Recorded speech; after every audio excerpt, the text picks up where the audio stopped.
Well,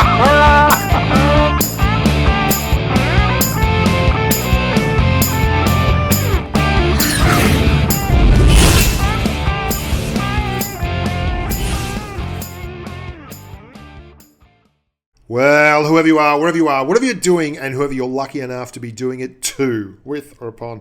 Bushcon Blitz here, back with another dose of the love. We are fresh off a holiday break, me, the wife, and Junior in Central West New South Wales. We went around the old stomping grounds where my family is from, up there around Parkes, Dubbo, Molong, Cumnock, Tomingley, Bathurst, all the good stuff. Had a really, really good time. But it's great to be back home and starting to do a little bit of work again. Really missed it. For what it's worth, I enjoy communing with the humans, and it's nothing like getting home, getting yourself a sausage sandwich, sitting down with the iPad, and finally getting on the Wi-Fi and playing a bit of Tanks. And the first thing I did was bust out the old Comet. Now, I'm going to show you two games, one after the other. This is the first, and I'm just going to talk over the top of this one because I need to get myself aired out. I need to tell you all the news and exactly what's going on, and then we'll talk a little bit blitz in the second. The channel's going fantastically. I've organised a Patreon sponsors-only section on the website. There is actually no content that will be going up this week for those of you who have been asking and who have donated. I'm not trying to hoodwink people. I absolutely will be putting content up there this week and adding to it on a near daily basis in the very near future. The website's going fantastic. We've had over 5,000 unique visitors to the website, and that's grand. The webpage just hit, sorry, not the webpage, the YouTube channel here, we just hit 12,000 subscribers and just about 1.5 million views. Insanity. Just absolute insanity.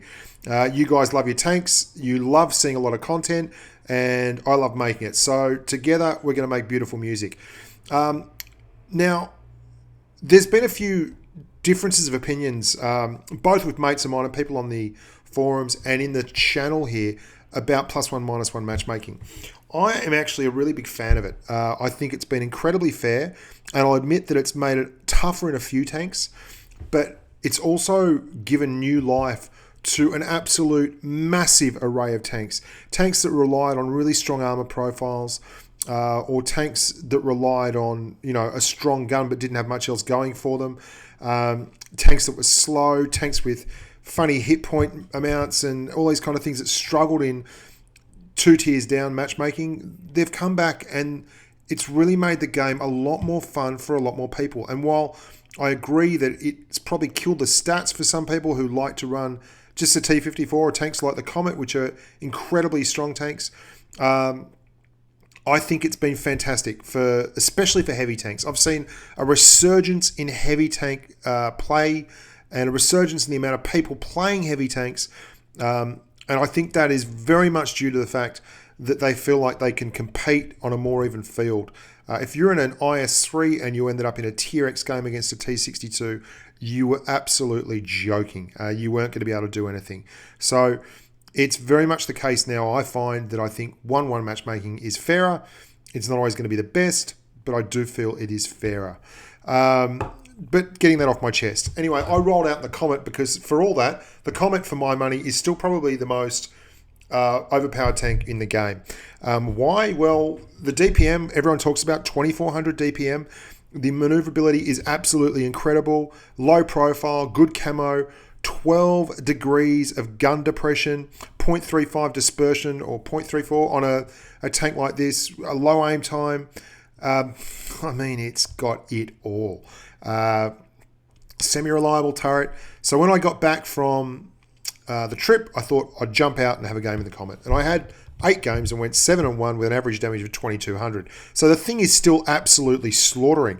And here we have everyone going bridge on the good old Falls Creek.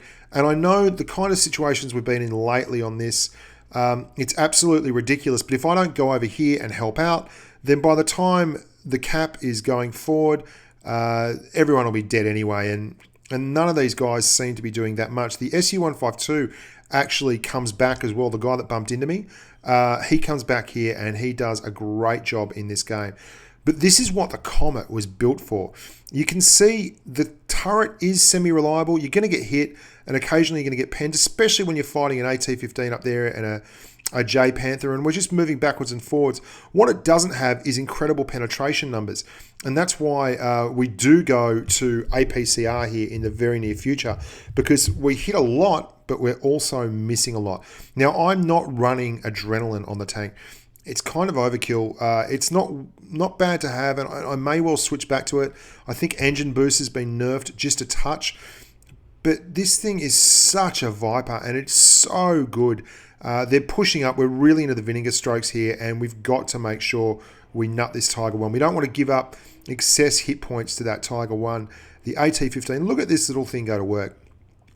He's ignoring me because I'm just a little dash, but that's one. That's 2 shots, and then 3 shots, and then 4 shots.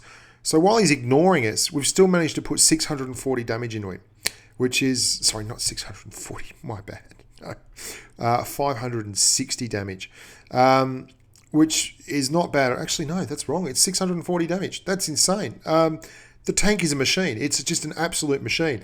And you can see that IS-6 there, obviously a big problem. He's got a very nice snapshot off on us, and we're having to run IS-6 APCR on him because basically he is all red. There's just no way around it. But the gun is so good. Again, he is looking over there at that SU-152 because he's very worried about the big gun on the SU-152. Everyone ignores the little tap on the shoulder, and that's why the Comet often gets to just sit here spraying absolute bucket loads of damage out. And this T-44, again, he's pushing down. You're going to see that 44 is about 6.8 rounds per minute with 280 alpha. The Comet is 15 rounds per minute with 160 alpha, and you're going to see we both miss. I miss rather than he gets me, and in the time it takes him to reload, we're going to put 3 into him, and tap tap tap tap tap tap tap tap tap tap tap. We would have just beaten the reload there. That is 480 damage very, very, very quickly, and it's the reason why this tank is an absolute viper, and I have no concept of why this thing doesn't get nerfed. Last time it was touched in a patch was to actually increase the rate of traverse, if you can believe that. And that was a long time ago, but they weren't happy with the rate of traverse, so they upped it. The Comet, what a Bobby Dazzler. And this is not a Patreon sponsored post. This is none of those things. Although if you do want to sponsor the channel, pop along to Patreon, click on the big orange link at the top of the page, the P, and we've got a private Telegram channel for sponsors only now. So we have, let me just check, I'm sitting here talking to the boys even as we speak. 67 members in there. I'm talking to Michael, Defender of the Artillery, Frank, KGB. There are so many blokes in there, and they're all big fat Aussie tankers. No, they're not, but they're all pretty much of one mind. They love Blitz, and it's a great giggle. So if you do sponsor, you get access to the Telegram channel as long as you behave yourself. If you're a wanker, I'll chuck you. And you also get access to the Announce channel, where you'll be putting up password changes, video changes, all those kind of things. So look, there's heaps of tank stuff coming this week. There is going to be a couple of Grump scrimmages where it's going to be Grump versus the world, because we got flogged by Metal Storm the other night, apparently. I wasn't there, not my fault. Neither was Aegon, so Aegon and I are sticking to the fact that the cream wasn't there. That's why they got flogged. But we've never practiced. We've never tried. We've never done a clan war, and it was never in the DNA to do it, but we may well do it anyway, just for the fun of it. And we're going to do an open scrimmage, and whoever rolls up gets to come along and batter us with all the heat they can handle. I'm Bushcon Blitz. You're all bloody lovely. It's fantastic to have you back here, and it's wonderful to be home. I can't say enough about Dubbo Zoo, by the way. If you want to go anywhere and have a quiet holiday that's a little bit different, go to Dubbo Zoo, out in the middle of New South Wales. We did a special back behind the scenes tour, and we're a couple of feet from giraffes and an incredibly massive white rhino and just elephants, and watching them and everything. It was amazing. You ride around on your bike, massive big open plain zoo. It's enormous. Anyway, team, rock on. Until next time, stay safe on the battlefield.